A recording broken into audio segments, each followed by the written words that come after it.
Zoumel 1000 ezopel ki sabiso makambo yo. Soki ngami ko na komi botu nanga so na komi ndeni. Ngami ko na komi soko sakai na nga kaka. Na bengi ka Zoumel 1000. Po radio wana non.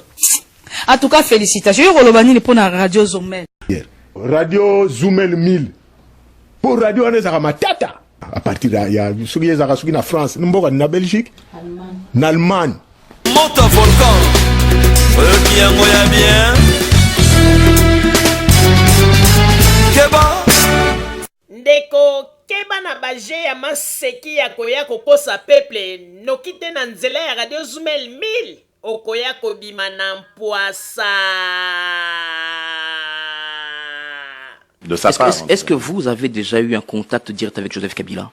Non, pas que je sache. Vous n'avez jamais rencontré Joseph Kabila? Non. On a appris que vous l'aviez rencontré entre les discussions. Tant pis pour ceux qui le disent. Tant pis pour ceux qui le disent. Moi, j'ai une lettre. Et qu'un ambassadeur, vous avez même conduit chez lui, vous avez discuté avec le président Kabila. Je dis tant pis pour ceux qui le disent. Il y a des témoins qui le disent. Tu mens. Il ment. Pas plus tard que Mikolo et Lekio, même si aujourd'hui il le nie.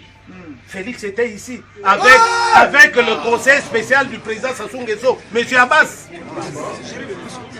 Boyoka, c'est un peu, on dit makambo mingi bal makapo na Kabila, babambela kaye makambo pe mingi.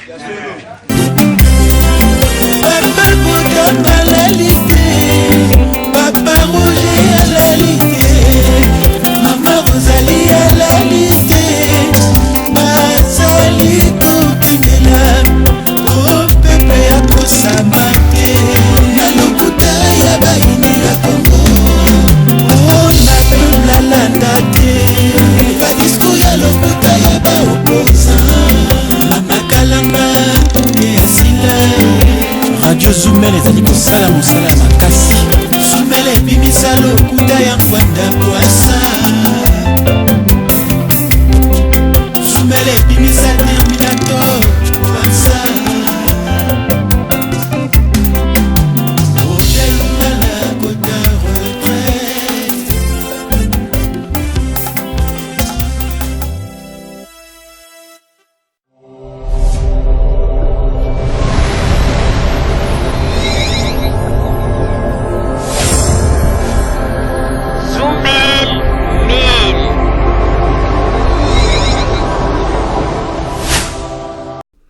Bandeko babolingo mbote na bino baibomesana kolanda Radio Zoumel 1000. Bandeko babolingo lelo tozali na esengo mingi mpona kopresente bino ba émission na bino bomesana kolanda mokolo na mokolo. Lelo tokolobela bino nini bandeko babolingo lelo ezali bongo mokolo oyo tozali kotiela bino intégralité ya message oyo Monsieur Humberto Vandross autaki kosala pe na mituna batunaki ye na oyo etali kaka masolo ya Kongo na oyo etali bongo ba sanction oyo Union Européenne epesaki na ba dirigeant ya mboka na biso yango wana lelo tokotiela bino intégralité po boyoka eloko nini oyo Monsieur Humberto Vandross alobaki pe ba réponse oyo apesaki na ba mituna oyo ba auditeur batunaki na ye. Bandeko babolingo tokosenga na bino bolanda penza message oyo na bokebi ezali penza message moko capital oyo Monsieur Humberto Vandross alobaki pe na mituna oyo batunaki ye. Bandeko babolingo tokosenga na bino bolanda yango penza na bokebi pe bokoyoka eloko nini oyo Monsieur Humberto Vandross autaki koloba. Papa Botamba tokosenga na yo otiela biso message ya Monsieur Humberto Vandross pe na mituna oyo batunaki ye. Papa Botamba changement de fréquence pe otiela biso message ya Monsieur Humberto Vandross s'il vous plaît.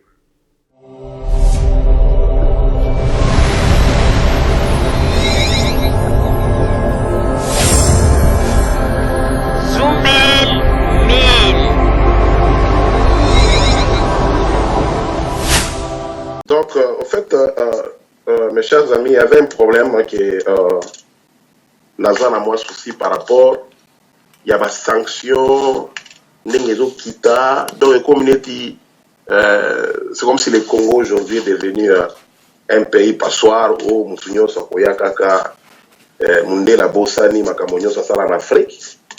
Jusqu'à quand Africains a permis à comprendre qu'il y a un temps pour tout. Noir P, Basi Bafungoli Matoi, Bafungoli Pemiso, il devient aussi mature. Nous devions collaborer entre 50-50, win-win. Donc, affaire, business, business. Mais là, comprendre de l'autre mot, c'est-à-dire que nous, aujourd'hui, surtout les Européens, tellement qu'il y a trop de bango, on est la biche depuis longtemps. Il faut voir qu'un homme noir a pamba. Donc, un homme noir a réfléchi à Karaïté, à Maëlité. Or, ce qui est bon, il y a des gens qui ont par rapport qui ont souci par rapport il y a biso, il y a moko. Moi, je me pose la question pourquoi est-ce que tout d'abord la botama congolais, parce qu'ils ont passé, ils ont souci, ils ont fait son. Comme on a bandé pour la biso, la poto, ils passent leur temps pour la kofinga, la konziamboka, koko saba vidéo à l'okuta, koko saba discours à l'okuta. Tout ça parce que ils ont la mine les mots baza simanaye, bazo tindikaye parce que ba ebisi ke soko sale logo aboye, oko so mbongo boye, oko so bokonzi soit. Donc ba promesse est tellement ébélée pour yo ba pesa ba to. Voilà. Lelo yo namoni ba inyamboka ba dongolomiso auto benga bango ba ibu ba vandi kimia depuis vidéo ya député européen oyo ezo circuler ba to vandi kimia mais ce que ça la momoni tant l'air avec ça qui va soda mo boyo meta masasi barana kane kamwe na sa. Je vous dis que eloko wana etambola ki monde entier ti e comité na France 24 dans kisi yango parce que niveau ya lobbying oyo eza na côté ya bato poto na côté ya information eza ki ndoki vous-même vous voyez ça c'est exagéré quand même et comme exagération moko impossible. Comment est-ce que baboti kosali kambo bazo tindika biso na ba erreur tozo mona ba erreur wana tozo simba ba erreur wana mais tozo kende neti bato moko ba mona kate.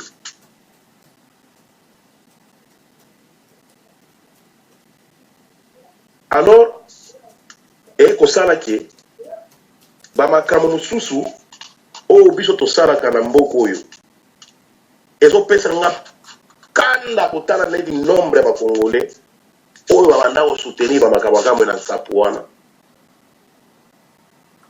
na prison ya Makala bato bakimi bato na poto basepeli balobi babima même na Kinshasa wana bato basepeli mboka nini wana oyo oyini mboka na moko parce que olinga président on a te mais mboka eza Kabila te mboka eza ba congolais nyonso Kabila zo l'existant na et puis époque na musakoya ba soupe bakoya donc il y aura tellement de changements na ndenge nyonso parce que tozaki ba Mobutu ba mzee Kabila donc histoire les ont continuer mais elelo yo tokomi ko pesa bato neti ba européen wana ça ne s'est jamais fait. Ba comité na niveau ya ko sanctionner bato na biso ba sanctionner ba Bosha ba sanctionner ba Shadari ba sanctionner ba Lambert Mende et puis bozo mona bi bozo sepela tout le monde nous fait bandeko Joseph Kabila continue à pouvoir en 2001 les gens n'ont pas vraiment historique. Or ce qui laisse que Joseph Kabila a eu pouvoir à 29 ans na 29 ans wana or l'air ba oboma mzee Kabila yé azaki kutu na Kinshasa te azaki na Katanga nani pe l'air akufi babengi ye batemwa bazali tozana ba professeur neti professeur Mota oyo agaraka mkongo ba taper na salon bazo so na musée parce qu'il fallait bakene na Gabon à Libreville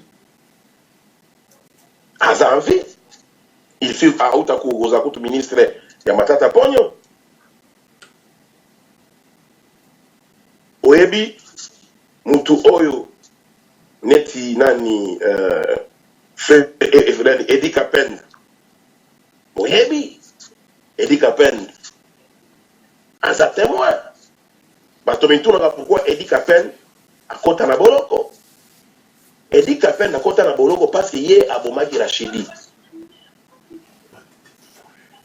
c'est-à-dire que akotaki abeti masasi pour bayebi c'est que yo mutoyo abomi musée na kanda wana abeti masasi pourtant il a fallu qu'on neutraliser nani Rachidi et puis kotuna qui est le commanditaire mais il soit abeti ye masasi pour la effacer parce que même si ezalaki intention a été mais le fait qu'il y a kobete masasi et effacer réalité et puis effacer nini vérité nyonso mutu abongo faut kokanga kaka parce que asali moi impact moko na asali moi action moko ya mabe yango azaka na prison parce que a mérité yango logiquement parlant pour aboma qui est pour na nini pour ba yebise ye mutu abomi un vrai soldat a connaître mais abomi eli susu or ba azaki déjà na arme te mais ya chefeye omoni siko le Kabila contre la pouvoir mboka ezalaki divisé en combien de parties Jean-Pierre Bemba aza na côté na ye na ba Olivier Kamitatu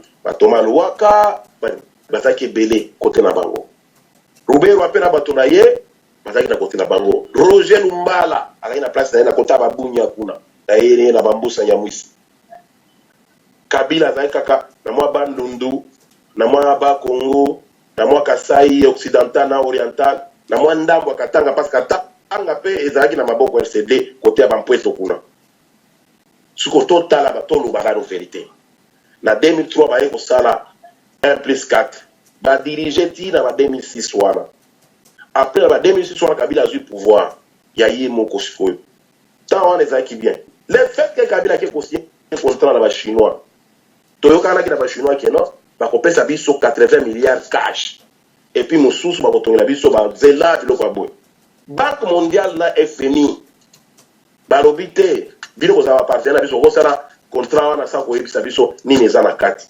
ba bloquer le kambo wana siko botala siko historique na niveau wana mutu wana aye akuti sikoyo pays eza divisé na niveau wana akena ngoti na suka lera kena ngona suka lobi bon comme ça toluka nde nini ya kosenga émergence kosala émergence na mona biso développement na mboka na biso qu'est-ce qu'il faut faire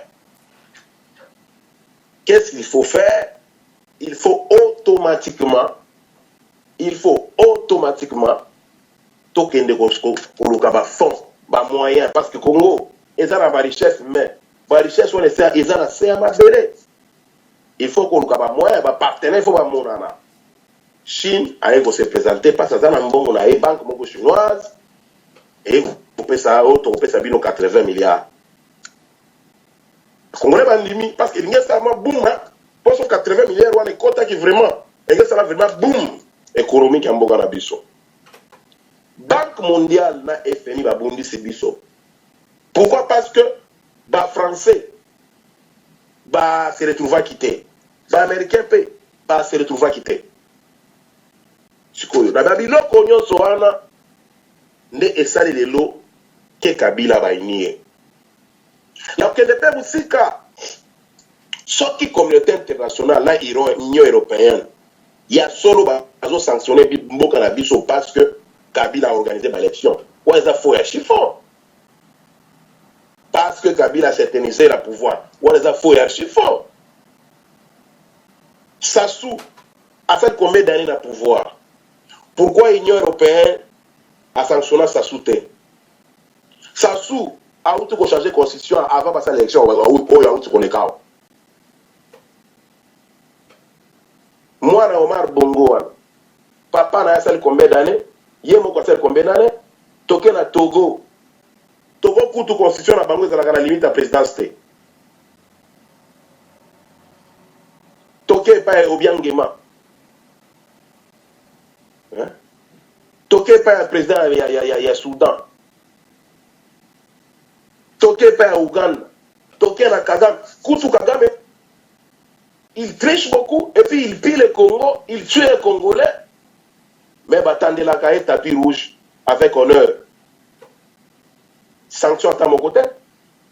Le Rwanda était le premier pays à envahir le Congo et à détruire le Congo et à piller le Congo. Au détriment de qui? Au détriment de qui? Qui sont les profiteurs? Banani bazui bomengwana. Kagame, azake bouc émissaire, azaka mutumoko bazo téléguidé. Ce sont les Anglais, les Américains et les Français. Et yebana. Angela Merkel. Azana l'Allemagne wana. Angela Merkel. Angela Merkel. Ceux qui Merkel. Azakuna en Allemagne. Azolinga briguer 5e mandat d'ailleurs. Mais mutumoto tazoro balikamba. Il n'y a pas d'ingérence. Le jour où je verrai un pays africain sanctionner un pays européen, on va mettre à ma boko.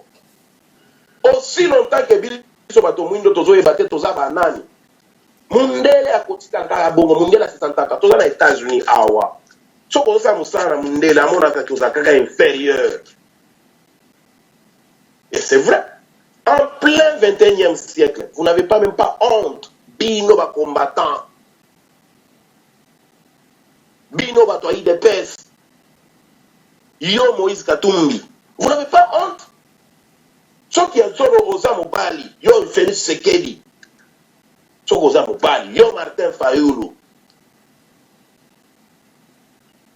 Yo Jarma Kaboun. Yo Eliezer. Ndenge Eliezer anga oloba trop. Bon sali sande peuple.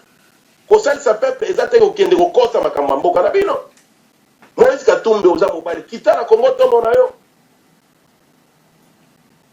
Ala sonité avec la tina ba télévision koroba o na kosala boye na lingi Kabila zaka na pouvoir abona na bongisa Congo ba bongisa ka Congo bongo pour faire quoi? Pour s'enrichir toi et ta famille? Non. Peuple congolais, peuple africain, ezata ya ko solo la, ezata ya ko lamuka. Tozana ba koko ebele ba kufa. Tozana ba panafricaniste ya makasi. Ba Lumumba. Ba Martin Luther King. Tozaki na ba Malcolm X. Makamo par exemple, nti Malcolm X amanda kolo. C'est ça qui commence à se faire. Mundele a monike bomengo oya yiba et comme kosila. Il commence à dire oh réchauffement planétaire. Lelo Trump a lobby réchauffement planétaire existe à Kateza Lokuta. Pourquoi? Parce que bango bazakana idée moko ba lobby misu bazolo ba ke ezami tukate ezaba entreprise te nezo sa le réchauffement planétaire ezande bateau baza ebele na terre. Alors bazo viser balane ba africain ba africain. Vraiment, chers amis, chères sœurs, ataso ki boina ka mokonzi ya mboka. Eloko ya motuya ezalaka unité, être un patriote. Un député européen, mutu moko te o apesa ki mbongo te ye moko aleki. Alors, lorsque Kagame a contre la Congo Zoïba, est-ce que ça, Kabila nous a Kagame, et ça bino. Et ça, Kabila nous a dit que Ouganda na Rwanda babunda na Kisangani. Jusqu'à tel point que Congo a porté qui plainte Ouganda. Ouganda a dit que Congo a foutu $8 milliards sur Boye Bakate. Makamose si il faut foutre à biso. Lorsque Babomi Mouzé, c'est toujours Kabila. Soit disant les 6 millions de morts, Oyo combattre comme si on a 12 millions de morts. Et ça Kabila. petit groupe nyonso za petit groupe nyonso za ba armée la Kivu ezaka ya Kabila ba soda na biso oyo bakata bako ba mitu na bakamu nya nsa ezaka Kabila so ça dit les soldats wana ba ndégoté Congolais tika mutema mabe. Ce qui est très important pour toi, ça la nyonso o sauver mboka na yo. Po ozolinga oteki ozolinga koteka ndeko na yo pesa ye na maboko ya lu. Pour que yo kanisi ke lu wana kotika yo nzela. Akolia yo pe. Comment se fait-il que bozo ndima makambo ba sanction ba européen mineri bazui pe kilo bazo sanctionner un Congolais na ndako na ye et puis bobeti ni maboko bosepeli bazui Eliezer azui pe télévision na ye wana mi caméra na ye na ndako na ye na veranda na ye asala ka ba émission na ye apapoli bato nani wana lokola eleka na ba chaîne na biso pasa kosa na kile kakuna ala bambia mawana ya YouTube ba Moïse Katumbi na ba français moko tengama aliye wana na ba télé 50 ba TV 5 dire de n'importe quoi. Et vous êtes comblés de joie. Ok, voilà, Kabila maintenant c'est fini pour lui. Et notre lobbying est très fort. Nous allons maintenant les clouer. Kabila, les blablabla.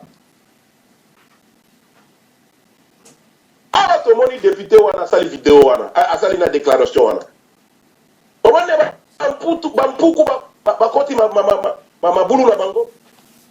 Combattant nyonso na mabulu parce que aza député ya liboso aza mutu ya liboso makambo nga Vandros Umberto na chaque jour na Zoumel Mil awa. Le problème du Congo ce n'est pas Kabila. Le problème du Congo c'est sa richesse. Le problème du Congo c'est sa grandeur, sa puissance. Son placement sur le plan géopolitique. Parce que si le Congo est tel ennemi, tu peux diriger le monde entier.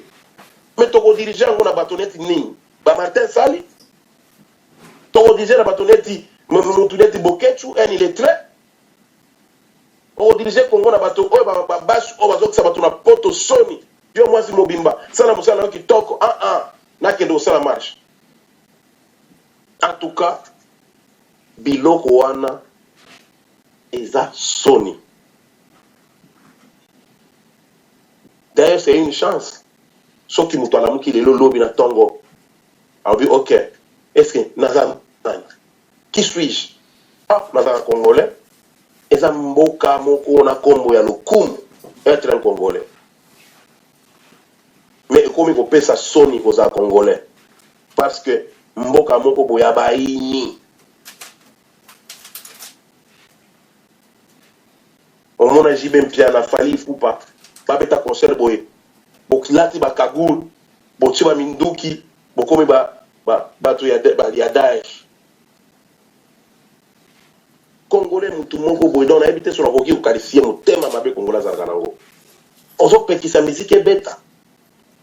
Parce que Kabila a dans le pouvoir. Kabila kuta jibe. Kabila kuta fali. Kabila kuta rumba ezo binisa bato na Afrique. Aussi longtemps yo na ndako na yo soki boza na fête obetaka musique ya bato wana. Tellement ki mutema mabe boza nango po yo ejua vina na poto okome koloba n'importe quoi. Voilà pourquoi et non kozo salanga souci. Vous imaginez Barimé moko bona bando kango na top Congo. Oh, les États-Unis vont sanctionner les banques qui collaborent avec les politiciens congolais pour makambo devises comme ça. Et tout ça na mboka tout ça na Colombie, tout ça na mboka belé oyo kutu bayoka na États-Unis té. Mais pourquoi Amérique ça de l'eau raté? Il faut qu'à mboka c'est-à-dire que Congo tellement que Kabila pèse fort, il faut punir tout le monde. Il faut bloquer tout pour affaiblir Kabila. Système au monde la sala kawana. Et ça n'est qu'un système de jeu de dames. Comment est-ce que yo ko appliquer en côté yo mutu mwindo? Comment est-ce qu'on peut appliquer en côté? Il faut se réveiller seulement, il faut dire n'importe quoi, il faut oinande. Ça dit que mutu mwindo, si les lois comprennent que yé basakani na yé, basakani na yé depuis longtemps, ba pêche ba comme on va comme monokona bango. Donc ça dit que yo au bota ma pose ka muumbu ya mundele. Aujourd'hui chance ok ko vana na poto. Ça dit que il faut qu'on y va bailler la bango. Combien de Chinois qui sont en France sont 20 ans, 30 ans? On appelle le quartier na bango. Quartier. Na New York, quartier ba Chinois, quartier. Na Dallas, quartier ezali. Na Houston, quartier ba Chinois, quartier. Donc ça dit que bazo sala ba fami sa ba solo, ba boutique à kiliki. Voilà une communauté. Maintenant, les Congolais, bino bozaka na Belgique, bozaki na matonge na bino. Eke wat. Eke nda wat. Lelo na matonge wana ndenge na tala ba information, ba ndibu ba tondi. C'est parce que nous sommes un peuple aveugle. Toyebaka te nini tokosala, tosala makambo na makelele. Tosala makambo. Imaginez yo olingi deti Moïse Katumbi. Wana l'idée, yo ringo sala eloko. Il faut le ganga na télévision. Au finga, on va dire que comme il nous a besoin na Congo, tel. C'est pour vous dire, mes chers amis. Bato on besoin ka bato ki ngolo ba makirele wana. Bazande ba domestique ya mindele. Soki au moni président moko ya Afrique ba yini na Europe. Comme chaque jour qu'on finga rapport à l'hôpital loba il y a déjà que président wana azapuna ekolo na ye omoni Bokassa empereur Bokassa Jean Bedel Bokassa ba français basalaki ba éloge ndenge na ndenge lorsque ba moni ki akomi kofungola miso babimisaki nini cannibal abliaka bato abokaka bato na banani donc ba histoire moko ya lokuta nga lorsque nazali mwana moke nayebaki Bokassa bandozwa bato azotindika bango na mai banani ba crocodile bazolia bango. Or après kosala ba enquête c'était faux et archi faux. Nzambe alimbisa nga mais mundele nalingaka ete et tout ce que mundele asala bato tala ba haïtien tala ba jamaïcain tala ba black américain koto ils n'ont rien. Ce sont des pauvres et des pauvres. Notre États-Unis a ce que mon acteur a ça le succès. Au monde peut succès dans un article standard. Il y a des acteurs qui ont zone yon quoi ma forme comme ba impôt. Mais misu so comme comprendre. Misu comme ko ba mbongo na bango o chango na fil ici. Parce qu'on comprend déjà mon délai. Mais yo en Afrique, au bota mana moustique, au col na moustique, nga na lala nzala bambule bele, nga yo, na lala nzala bambule bele, nga futso na lala nzala Amérique na kipango kututa, parce la mesa na nga nzala depuis longtemps. Moi on ya bota mana na, exactement na ki pauvre mais nzala vraiment na Congo wana mili kikutu. Mutso ali boudin o ça problème. Soso yo bato msuba leka soso gas les 25 na les 1er juin et le 1er janvier. Imaginez ce qu'on a poto. Let Zumel oyo za poto so en Allemagne kuna. Mais c'est Roger baba mama Rosalie wana. Est-ce que soso ila eloko ni ne pas na bino? Eloko te. Ba Congolais bazana ba Hollande kuna. Ba Congolais bazana soki wa balia ka batondi yango mona ka bato vele. Bali kaka façon ka tondi a fait moi vidéo na douche na ye azo finga kabila après kotonda mais à Bosani qu'il y a un certain coin moi ba benga ngo Uvira bala bazola na nzala raisonnement bato les andins ça dit que l'Afrique doit être punie il faut bloquer les Africains pour ne pas que les Africains va fungula miso pour faire fungoli miso va fungoli je ça sera fini.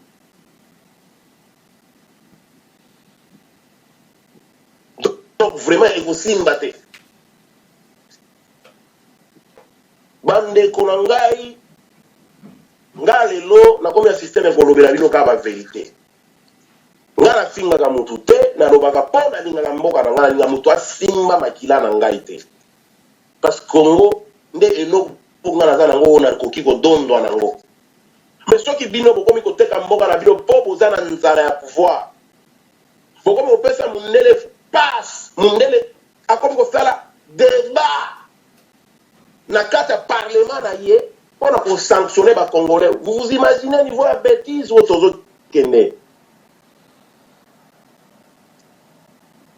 neti soki nazwi Cécile Kenge Kashetu Kenge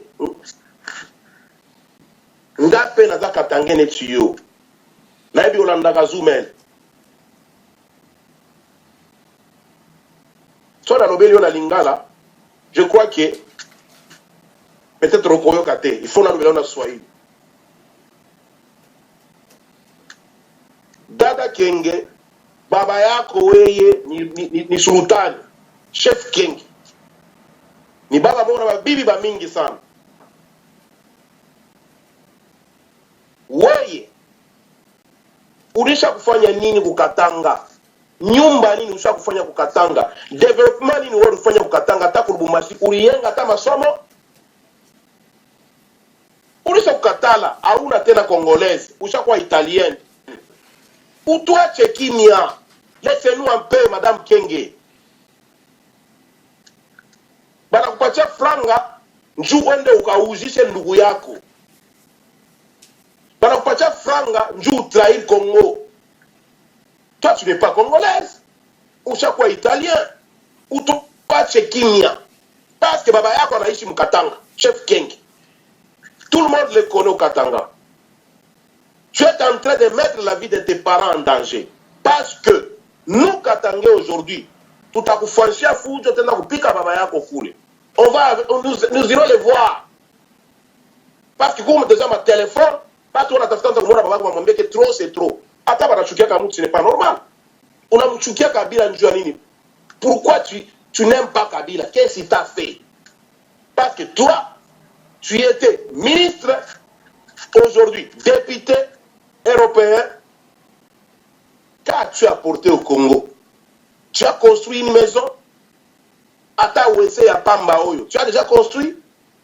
Oh madame Cécile Kienge. Qu'est-ce que tu as fait pour le Congo, madame?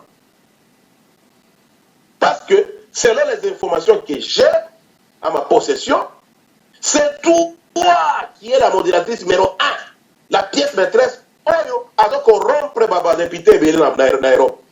Mbongo elikaka pa na yo. Via pas politique na yo na Italie wana, tu pèses na parti politique na bino. Yango, c'est pourquoi nina kuambia Mswahili parce que Swahili yangu na yako ni moya. Nous venons des mêmes coins. Acha kucheza na je ya Congo. Congo ni mugini ile iko na bénédiction ya Mungu. Tu ne feras absolument rien. Je m'adresse à toi en Swahili pour que tu saches que tu n'es pas seul. Aïna pas qu'à moi, tu n'es pas seul à avoir étudié. Nous aussi, nous avions étudié. Tous les Congolais, mais nous aimons notre pays parce que je suis un nationaliste, je suis un patriote. J'aime mon pays, Madame Kenge. J'ai toujours dit un jour, les jours que je vais te rencontrer comme ça, tu n'auras pas d'insultes. Je vais te dire la vérité parce que c'est vrai. S'il y avait un ministre qui te traitait comme étant une macaque, c'est vrai, tu es une macaque. Quelqu'un qui accepte de détruire son pays, l'endroit où ton papa vit, l'endroit où sa mère vit, où ses grands-parents sont enterrés. Elle croit si aujourd'hui Moïse Katumbi devient président de la République, Madame Kenge deviendra aussi ministre. Mais tu te trompes. Mais tu te trompes. Vous êtes vraiment, je ne sais pas si c'est quel genre de Congolais. Vous passez votre temps pour détruire votre pays. Kagame a tué combien de Congolais? Kagame. Museveni a tué combien de Congolais? Mais Museveni, combien d'années il est au pouvoir? Museveni, il change, il frappe même les opposants. Filmé même, hein? mais qui circulent sur la toile, personne ose lever sa petite doigt pour dire que voilà, Museveni a bêta qui boy na boy. Toko bêta toko sa sanction. Ni à États-Unis, ni à l'Union européenne, ni à Wat Bavanda Nien, parce que Aza Pion na bango numéro 1. Kagame a outil pour changer la constitution. A compliqué mandat sous. Oh, ba peuple balingi. Est-ce que Rwanda dans la richesse nini? Oh, lelo Rwanda a commis la communauté de pays à émergence d'Afrique. Bala va faire cette position. Mais non! Parce que sans qu'il est là, Bondimaka, Makamobiso Torobaka. Les loyaux Kagame, Kagame, a circulé la Belgique. Sanction, parce que Kagame, c'était un génocidaire. Mais Kagame a oublié la Belgique. Bon, ça là qui est nini. Bon, pakati bambangu. C'est pourquoi on a zoro baboye. Sauf que ça vraiment mutu na ezo sala. Tana makambo ya Kabila pembeni. Tala avenir na mboka na biso. Tozo kende wapi? Tokosuka wapi? Na yebi boza ebele na diaspora. Boyebi bino moko nevo vivanga na ba ville na bino na ba pays na bino kuna oyo bobobo bo adopta. Bino moko botala ka ndenge communauté na biso vivaka. Une communauté tribale, vous n'avez pas idée. Moi, je cause avec les gens qui parlent lingala, trop bien même. Je suis très bien avec les Swahili, trop bien même. Je suis bien avec les Kassaïens, là, n'en parlons même pas. Là, c'est mon sang. On parle. Mais, même c'est quelqu'un qui est de Ubundu, ou bien quelqu'un qui vit au niveau de Kanyabayonga ou de Kamituga, il est toujours là, c'est mon frère, je dois les soutenir. Lumumba, attention, Lumumba est mort. Mais il y a tellement beaucoup de Lumumba. Moi, je serais très content si je me trouvais dans ma tombe. Je suis mort avec honneur parce que je voulais protéger mon pays. Je voulais dire la vérité aux Blancs, leur dire d'arrêter de nous manipuler. Lelo na komi koyoka matoba zolo ba Kabila na utu ko landa Félix Seketi lobby so ki avant na landa ki na TV5 a lobby so ki to komi na décembre Kabila go na boy bandeko bazo sala ba anani ba roloma côté akamwela nsapukuna nyonso donc les grands Kasai nyonso mi balé nyonso wana même ataba kitite bakite électoral oyo bakosala barolema nano komi kuna te sikoyo awa osala baba nundu Kinshasa baba Congo soki esili il faut bakende na Kasai après kozala na fichier électoral na kanisi il faut bakata nde basiège kozala il faut loi électorale euta na parlement ta nyonso oyo bato rassemblement bapesa ki discussion pour la nommer premier ministre. Ils veulent imposer Félix Sekedi na Moïse Katumbi. Biso kaka mutu moko po balaki na complot. L'état de discussion wana ezwi biso 4 mois mobimba. Siko parlement a juger makambo na mkoni. Non, toza pressé ya kokende na ba élection mingi te, mais toza besoin de ya kobongisa élection wana. Bolingi Kabila te, toke na maponam. Pourquoi bozo banga si Kabila sera candidat ou pas? Pourquoi bozo banga? Ceux qui bozo sentaka vraiment que bozo alaka populaire, peuple zaka sibana bino, to fiabiliser l'élection, na Kabila na bino pas, na Kabila zawana na Moïse na bino, to kende na élection to koyeba nani ba yebi na Congo la lingaka nani. Na yebi na kanisi ke ba bisu pe kadere ko sila mkolo wana po Congolais comprendre que la ville de Kinshasa n'est pas le Congo. Na utu koyebi sango kutu na Christian Lusakweno. Na yebisa ki mon vieux na landaka top Congo na yo. Mais j'ai comme l'impression que bato mikosa ka trop.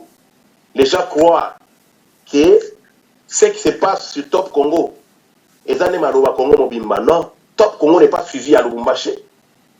Top Congo n'est pas suivi à Mbandaka. Top Congo n'est pas suivi à Dungu.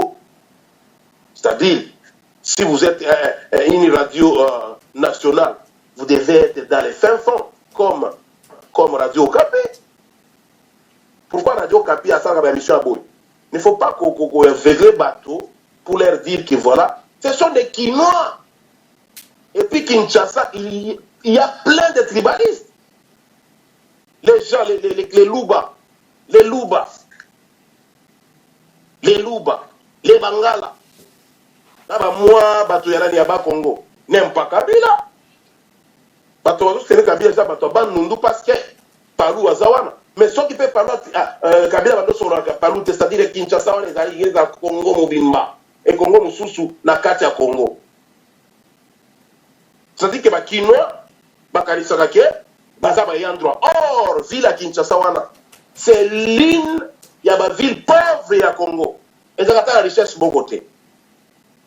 Les autres Kinshasa, c'est parce que Kassai est allé, Mbushima et Bano Sam Salango, Kanang est allé, et Bano Sam Salango, Gome est allé, et Bano Sam Salango, Bukavu, Lubumbashi.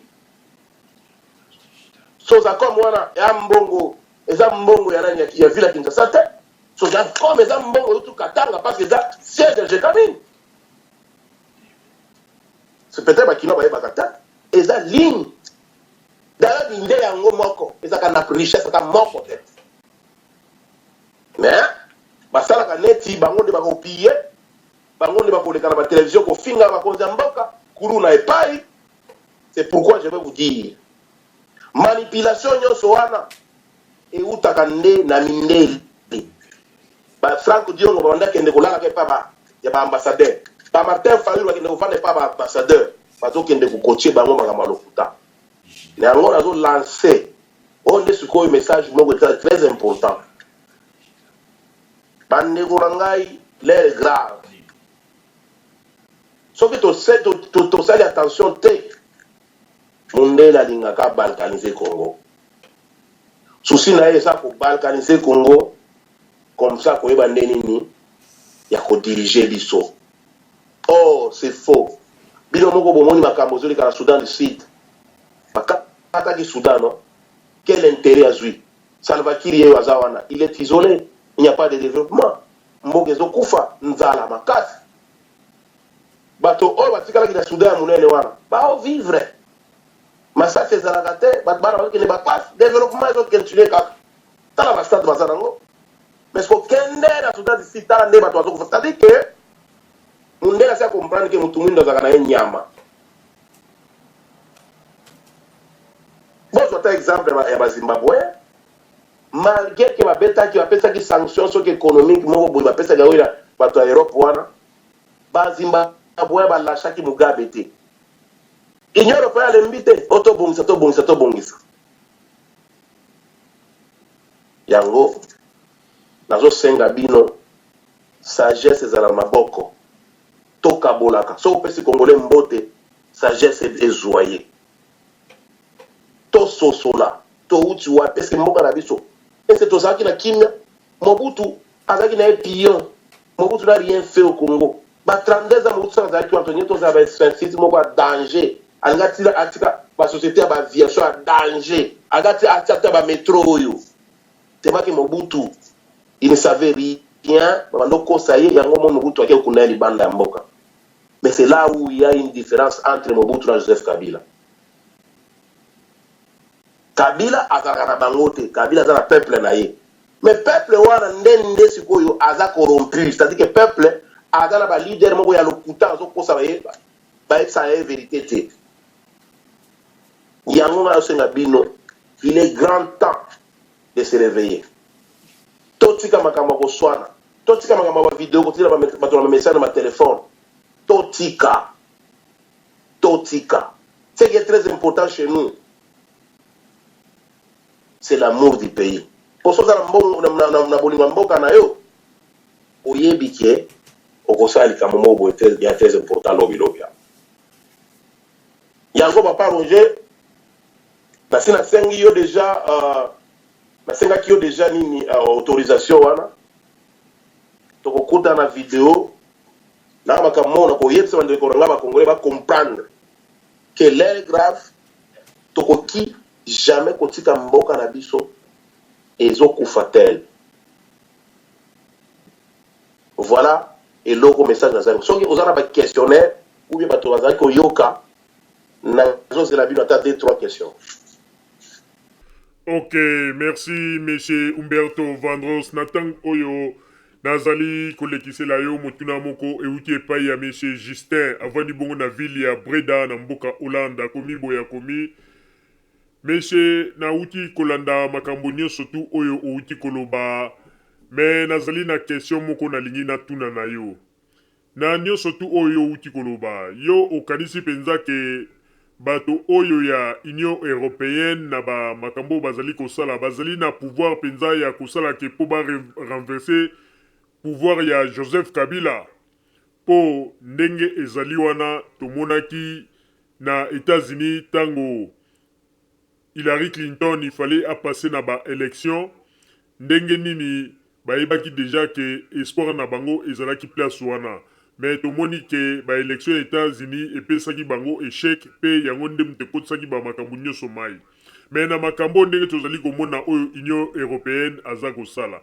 est-ce que ezali ba scénario te po ba biloko ngo ndenge bazali kosala ngo na moto oyo ayebi ko raisonner tanga za komona kaka makambo ndenge za kokende na ba réunion yango ndenge bazali kosala on dirait bazali kosala kaka ba pression moko pona kolinganeti ko faire peur na ba autorité ya mboka na biso Congo mais sinon te na kotala penza na réalité on dirait na komona penza eloko moko penza oyo eko faire partie Joseph Kabila eza penza komona na te. Est-ce que yo ozali sûr que bakoki ko réussir pona ko renverser pouvoir ya Joseph Kabila o soki totali malamu Congo pe ezali pays moko souverain bazana ba droit mon côté o ezo ko permettre bango ba pesaka ba sanction na ba autorité oyo bazali na mboka un pays souverain. Est-ce que ozali komona yango normal? Ok, monsieur Humberto Vandros Malobizali Panao, s'il vous plaît. Nakanisi, papa Roger, napesi ndeko Justin d'abord, merci mingi. Nakoyesa ndeko Justin boye, ndeko, nakanisi yo moko omona kasoki bake bafundi yo na parquet. So bake bafundi yo so ozaki na vie na yo so ozwa tababwa problème na mutu boke ko samba. Soki zuzi alobi ki oza na faute après avoir posé ba enquête ne apesaka etumbu apesio sanction kasi ba sanction oyo ya jugement te basé sur le rumeur sanction mobimba bo vérifiaka te mutu oyo zoke ko sanctionner wana soki ya solo omoni ke mutu wana lekisi mais tellement parce que zo simate ezo match te ezo simba te parce que soki Congo ezaki pays na kati ya Europe oui oki kobenga ministre na biso moko boya ke ko samba na parlement parce que c'est un européen lokola biso toza ba membre ya Union européenne te yango bazo saka na biso bongo oh logiquement parlant et ko simba te parce que za sanction moko sans effet il a fallu soki bango bazaki mayele balinga bazwa ba problème na bango wana ba yebisi bato ya Union africaine ke botala makambo oyo botala boki botala ba expert na bino ba investigateur na bino kina na Congo totala soki nini yango zoleka kuna wana tenye to comprendre mais le col eza makambo bozoleka na kuku pona ko bangisa ba congolais omoni souci na bango ezani peuple oyo akoma na nzala so ba yebisi ka bimali bana na nzela pouvoir onde mutu osa bino bola na nzala bo akobima yango nde souci na bango akomi kosimba ba tête minene ya gouvernement po boke ba affaiblir Joseph Kabila ba encercler or lui aussi assez à comprendre l'autre va se comprendre na bango wana ba rendre effort ba démocrate ba banda makel awa to mona ba Fengol to mona ba Perielo tout le monde a battu belé ba périolo banima belé au Kabila fort on a pouvoir avant les 19 Kabila lelo parce que le chômage parce que Trump on va battre sur l'administration ya Barack Obama on va battre sur qui da ambassadeur yango moni bazoko kate bakobe ko miser force ya pour le congrès américain parce que le congrès américain va démocrate bazali na droit ya ko n'importe quoi donc ce que yo le ko tuninga question wana au moins te question qui to landi sanction wana to komi ba undu je crois il faut que bon yango pour ça sans effet parce que plus dans ma membre ya Union européenne voilà la réponse oyo na ngai na pesa yo papa Roger sur la question mususu na zawana.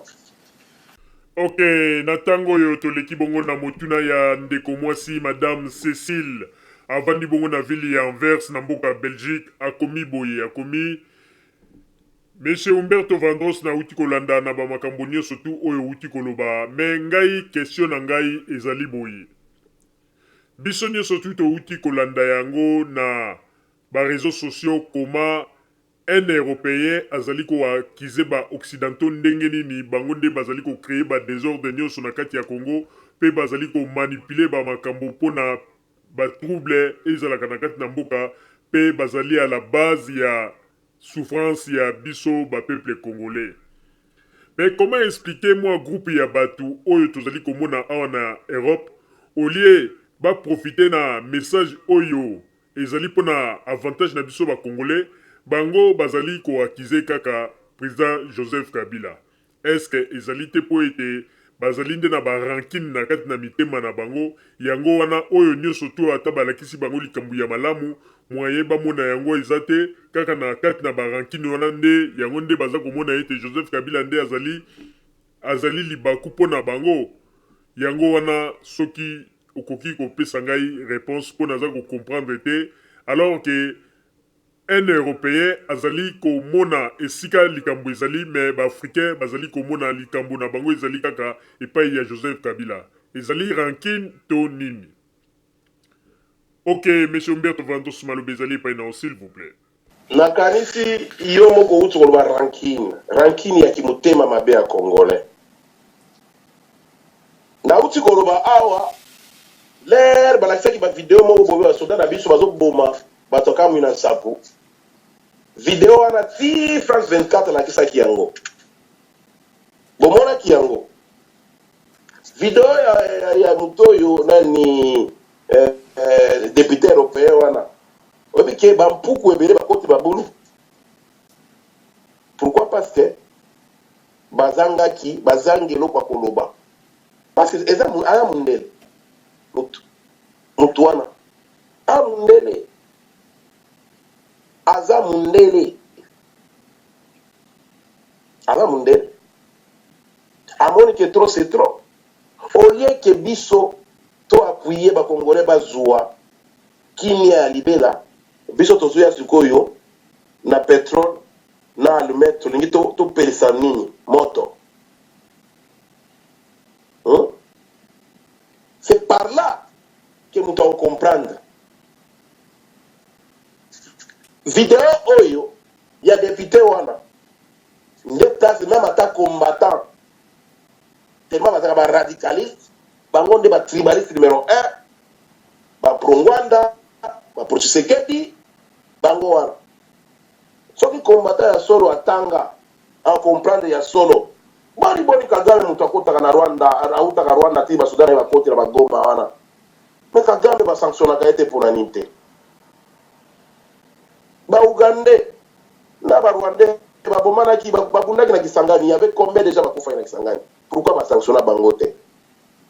Sikoyo milice moko boye botami na mboka même ata na Europe na États-Unis soki milice moko bimi na États-Unis yo boni ndeba ekosala ta 22 heures ou 24 heures et ça il a dit tamaka monyoso sili babomaka mabe ya kotoyo awa vraiment kosanga na yo te soko tie biloko wana okufa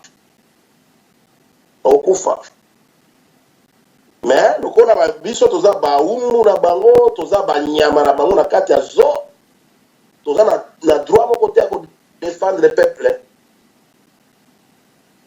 ye moko outi komona baevade awa bauti kokima na baprison na biso omoni ndenge bato na bino kuna na Europe basepela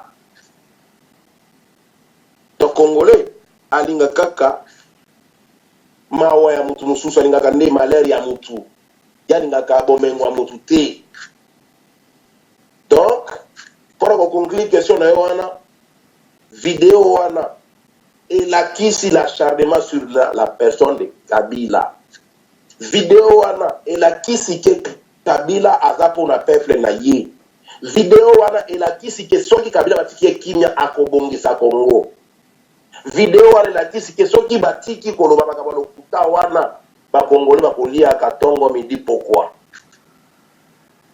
je crois mundele wana nzambe nde mutu abeta alobeli na munoko na ye oh Dieu est juste mes chers amis makambo nyonso biso tosalaka awa bukanisi te ke no biloko mitunaki Kabila bomonaka ye vraiment dimi bomonaka ye mwa dimi mais Kabila pèse très lourd aza vraiment neti nayebi te kilo na ye agayar Kabila omoni ndenge asukisa badémocrate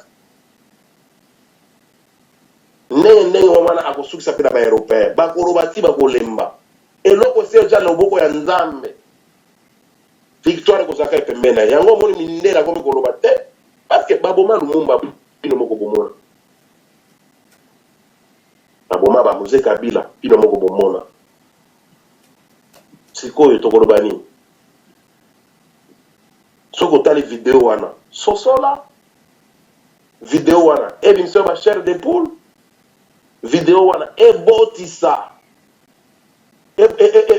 bato ebele na mitema na bango babotama lisusu bapatriote na banationaliste parce que soki vous voyez vous trouvez un blanc qui vous dit non est-ce que lorsque bosalaki likambo ya boye eza Kabila te eza bino le bobomaki muze Kabila eza Kabila te eza bino lorsque Kagame akotaka wana akotaka mpona ye akotaka mpona bino boki kososola te sadi ke vie wana amelaki masanga mpo aloba makambo lokuta or biso nyonso toyebi ke eza bango mais tellement ke toza bapeureux ovanda na bamboka na bango boyebaka te kolebisa bango lokuta bovani nya sikoyo tellement ke kozala batribaliste ale tofingaka ngwanda ayebisaki biso ke président de la République ya mboka wana azalaka na ye rwandais comme na Kanambe or Kanambe n'a jamais existé le nom Kanambe n'existe pas au Rwanda.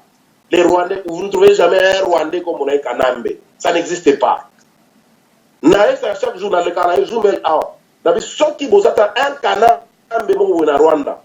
Bino ba combattant, bobimisa. O mo na katana. Botura ba Rwandais, bozala ba Rwandais wana. Na Belgique baza tonda ba Rwandais. Botura ba Rwandais soki ba ambassadeur mutu bo comme on a Kanambe. C'est un nom qui n'existe pas. Eza biloko ngwana imagina po azaka na kanda ya pouvoir pa balongola bango nani loboko na sani balongola bango biftek na monoko yango wana kosa likambo donc video wana il faut elakisa biso nyonso epesa biso réflexion matière à réflexion video wana il faut elamusa biso to comprendre que nous sommes en danger. Il y a un groupe de blancs qui veulent nous prendre en otage. Or, problème à Congo, ils ont des problèmes, il y a impérialiste wana, et un problème à Kabila. Kabila, c'est un innocent, point barre. Papa Roger, sur la question, vous souhaitez wana. Ok, na tango yo toleki bongo na motuna ya monsieur Filemon avant di bongo na ville ya Lens na mboka France akomi boye akomi Monsieur Humberto Vandos, merci à mingi, vraiment na sepeli par une grande surprise nde na uti kolanda yo na émission Oyo pe na yoki makambu nyonso tu uti koloba esalinga grand plaisir pe na sepelaka mingi koyoka yo tango olobaka na monaka makambu mingi olobaka yango avec beaucoup de précision pe esalaka ete tango na vérifiaka na mona ete makambu na yo mingi ezalaka ya solo. Mais ndenge outi koloba pona o etali bongo gouvernement na biso pe makambo ndenge zali koleka surtout ndenge Union européenne azali kozwaka ba décision Alors yebisa ngai nanu stratégie nini oyo sikoyo gouvernement kokosala mpona komettre fin na ba comédie to ba distraction nyonso tu oyo ba européen bazali kolinga kosala oyo ezali komonana mpenza ke bazali koprépare eloko moko mpona kosatisfaire nde ba intérêt na bango. Eloko nini mpenza gouvernement kokosala mpona komettre fin na babiloko oyo eza komonana eza meme sans fondement. Soki okokopesa ngai réponse stratégie nini oyo gouvernement kokosala. Ok, monsieur Humberto Malobezali Penon, s'il vous plaît. Mon stratégie, n'a pas de stratégie et tout qui corrobère, tout qui corrobère l'angle awate. Mais n'a pas de fongolo quand on pousse. Stratégie à Liboso, on a regardé trois stratégies. L'Union européenne acharnement na la Joseph Kabila ezo monana na mokili mobimba. Ne ba boma ki pe Kadhafi. Tout ça par exemple, Belé ne ba sali Kadhafi, bomona ki yango. C'est-à-dire stratégie et un des systèmes à boucler, limité. C'est-à-dire que il faut que le président de la République ait la communication avec le peuple. Le système à vendre la Kinshasa, il faut qu'il y ait parce que tu es belé, baza vraiment na kola la même dans l'opposition wana. Bango bakanisa ke non, baza très populaire na bato ba mona Kinshasa. Or, Moutouneti, Martin Fayulu. Mahebi yete, la Lubumbashi, la Moutouzanda, 100% va Katangé. Donc, il y a Martin Fayulu, va cause 1%. Nous avons, comme Martin Fayulu, comme Bokaka, Mahebi yeta. Mahebi yeta, idée na yezani, Mahebi yeta.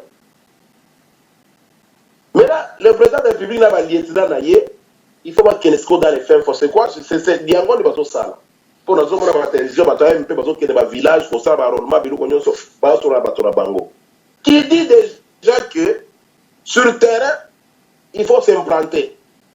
Comme ça, Munguna, lorsqu'il y a des Liban, nous avons frappé fort, à coup de la communion à Mobutu, excusez-moi, na peuple été. Au moins, Mobutu,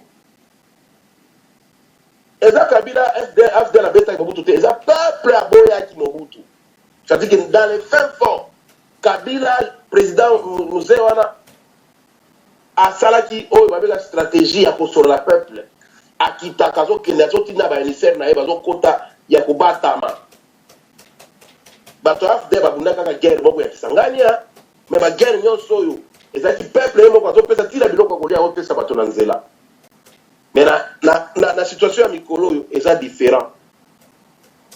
Parce que le temps où le peuple dans les fins forts, sont qui la maniema, Kabila est à 100%. Nagoma, et vous avez Vital Kamel, Kabila est à division au Kabolanai. Soit qu'il y a loi là-bas, Kabila Robeta 100%. Soit qu'il y a Kalemi, à Robeta 100%.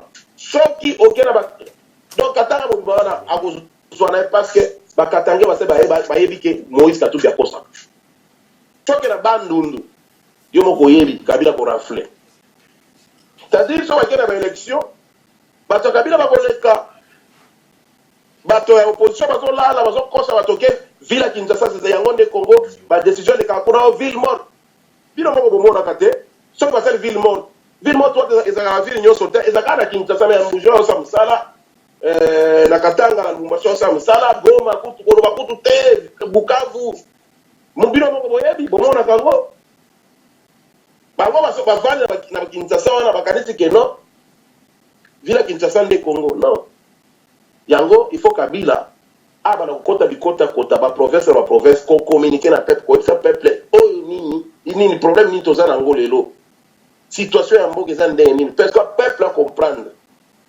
So Kabila aloba par exemple qui Congo te akena mutu oyo ako interpréter so aloba lingala te au mutu ako interpréter so aloba chiuba parce qu'il n'est pas interprété wana ndé solution if donc parce que mboka ezalaka ya ba opposant te za ba majorité te mboka ezalaka peuple so il peuple boyo yango mona ki basala ba stratégie na bango ya ba 19 décembre simba ki te parce que peuple azasima na bango te peuple azasima Kabila Voilà la réponse, mon frère.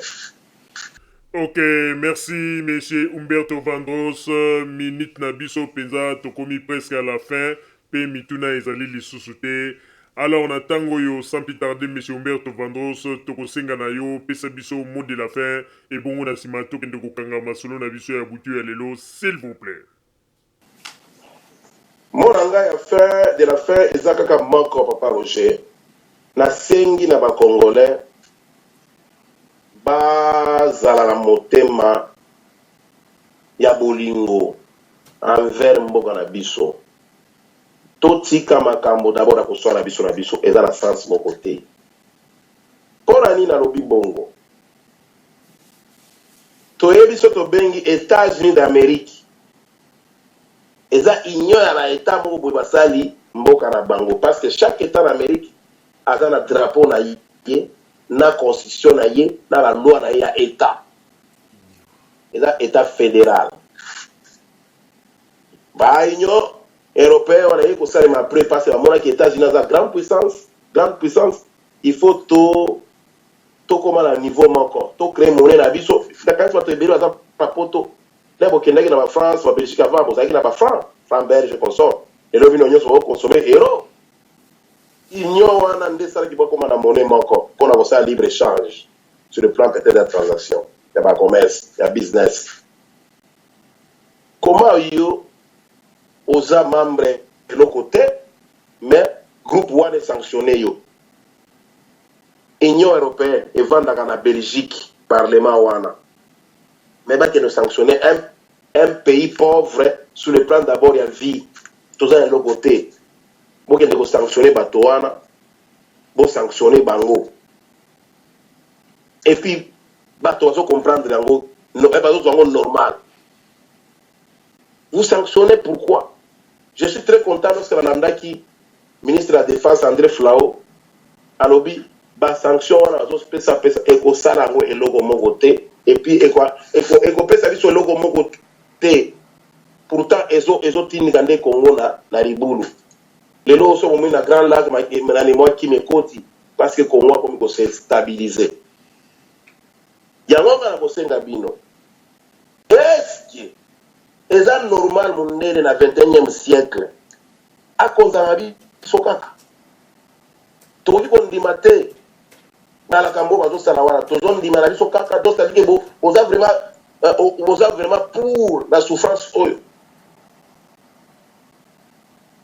nazo senga na bino ba Congolais na boza ebele bana mayele toli ngamboka na biso soki bomoni sanction à niveau wana to sala la vidéo to benga Union européenne a un numéro à la bateau bo bengi car c'est trop. Notre pays n'est pas membre de l'Union européenne. Si vous voulez nous donner quand même, venez chez nous, donnez-nous un conseil. Tokoyo Kabino. Mais vous êtes membre de l'Union africaine. Yaoya. Ceux qui ont un problème, vous avez un funda biso kuna, bato na biso benga biso toko samba. Et ça la magande bongo. Américain va sanctionner, Européen va sanctionner. Finalement. C'est-à-dire que Mutumwindo, si le lot de la caca esclave ya Mundele, pour Mundele azo kilo, a sanctionné na musika. Il y a un des soucis dans Zaki Nangolelo. Pour nous comprendre que depuis député Oyo, il y a Européen, à l'Obaki Likambo, combattant à mon côté, la monnaie à l'Obi, ah, ils ont sur voting, ils ont sur les réseaux sociaux, tout le monde a vu le coup. Pour voir la vérité, il y a un mot à l'école comme Bima. Vérité, il y a un mot à la. Le loyo, vous avez tambo mwamba. Tambo mwamba, c'est pas lui qui dirigeait les RCN. Avec un porte-parole. Un porte-parole, il la mère Mende. Gouvernement est dans le mukolo nango, mais mukolo nango aza kuna na kona nani. Lakini comme on a eu Rubero. Pourquoi pas sanctionner Rubero? Voilà politique il y a des images. Batoyo, bata faible na beti likogo. Oya da makasi na kanyi monoko.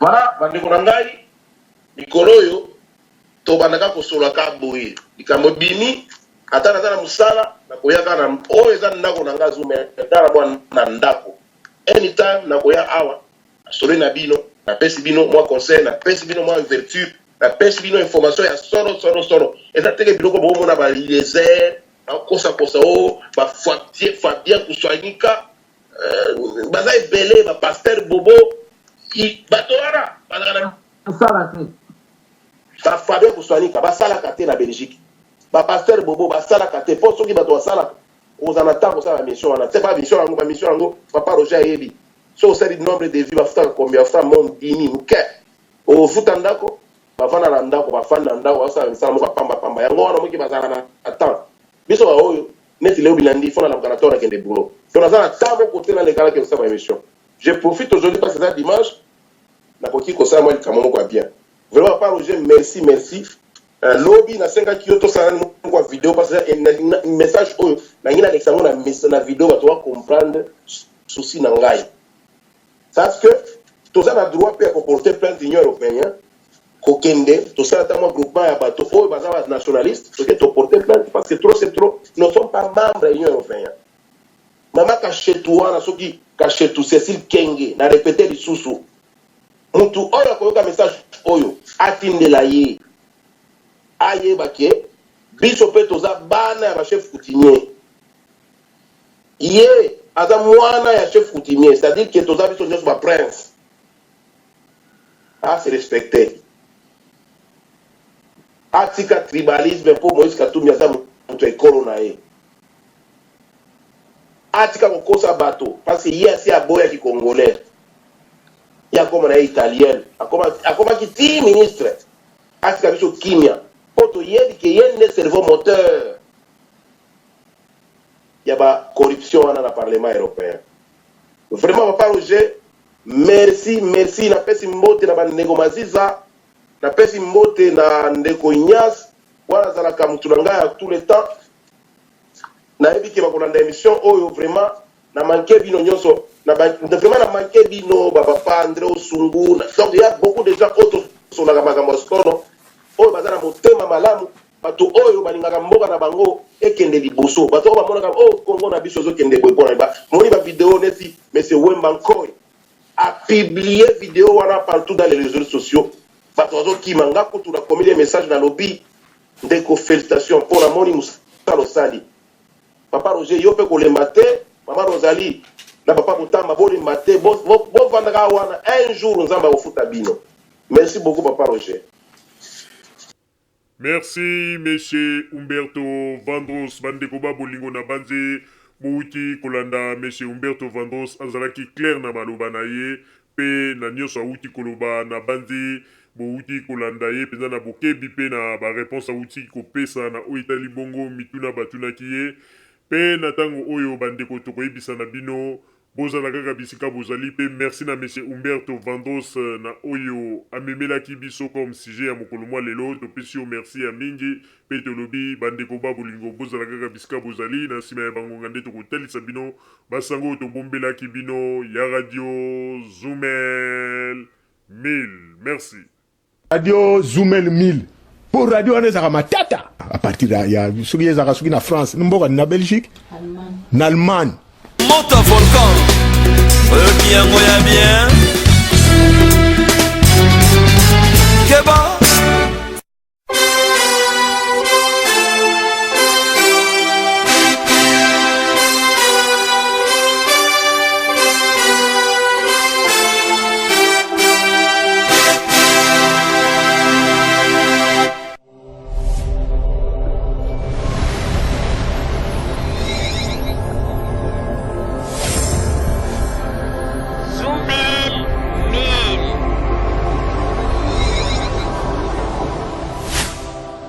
Zumel 1000 ezopekisa biso makambo oyo soki nga mikolo nakomi ebotuna nga so nakomi ndeni nga mikolo nakomi soko sakai na nga kaka nabengi ka Zumel 1000 po radio wana non en tout cas félicitations yo koloba nini po na radio Zumel avez raison Aïe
Koshal Président Bolise Tuzola Sananga Beto na beto mosaiko yoyo Lusolo yoyo Adianti mokongo akoba Adianti mokongo akoba Allez, touchons ça et ça. Adianti mokongo akoba Adianti mokongo akoba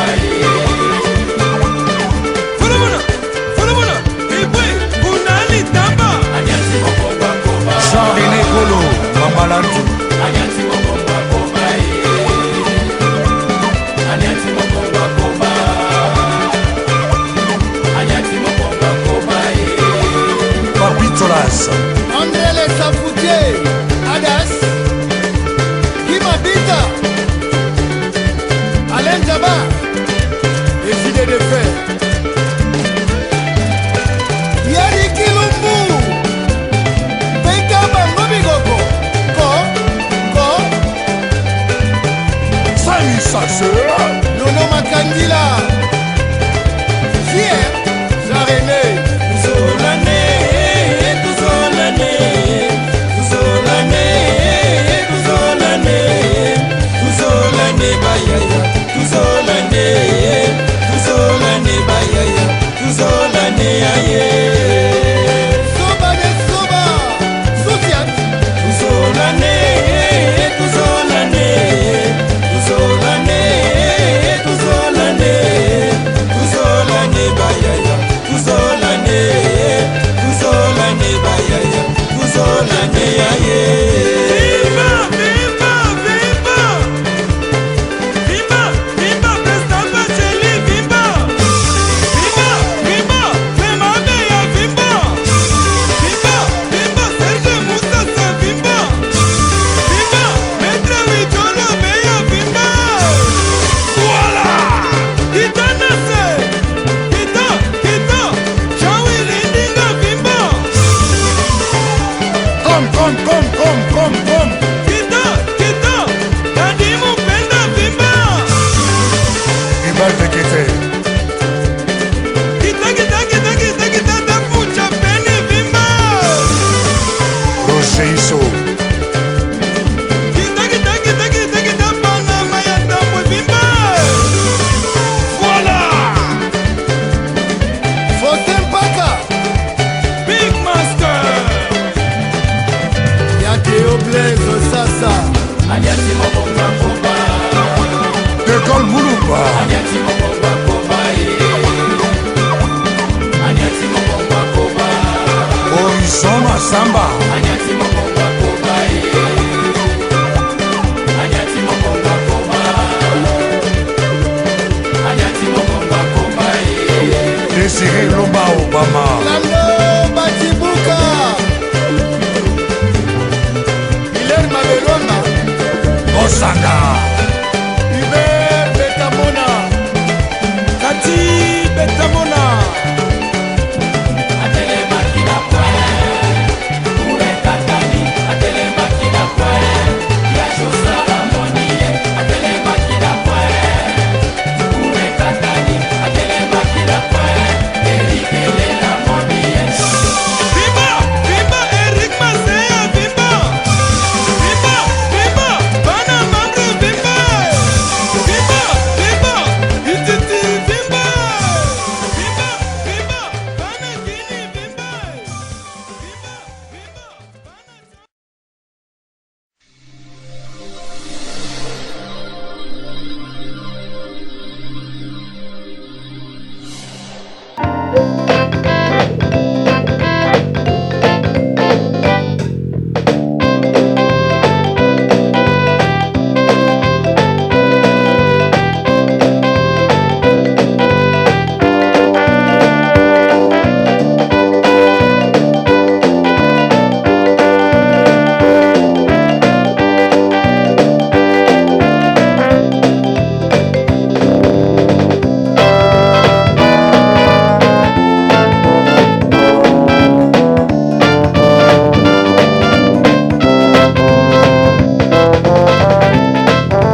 tosilaki kolekisa yango po ete boyeba basango nini oyo bino bokonde kozela na banzete moto na moto asili kotire leso na ye na oyo esili kolobama na esika oyo yango ete tosengi na bino ete boboto ezala na bino na bafamille esika bozwani na banzete mbala ya nsima biso boto Zumel Mil tokozanga te mpona kopesa bino lisusu basango oyo esengeli mpona bino tosiki wana mpona lelo merci mingi www.zumelmil.com ezali wana mpona bino na banzete bokozala dessus te nsima ya bangonga nde boyebi nini oyo tobomeli bino merci.